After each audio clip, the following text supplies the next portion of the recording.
আপনারা দেখছেন হলদিবাড়ি টাইমস।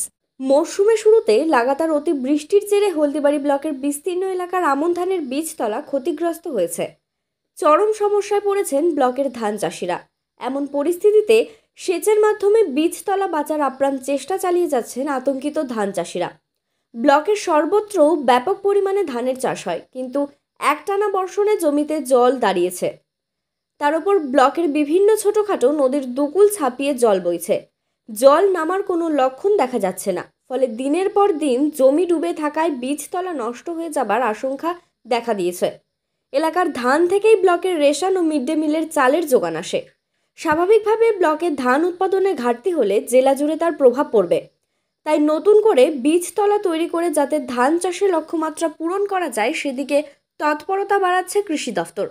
কৃষকরা জানিয়েছেন কদিন পরেই বীজতলা থেকে চারা তুলে জমিতে রোপণ করা হবে। তার আগেই বীজতলা জলের তলায় ডুবে রয়েছে।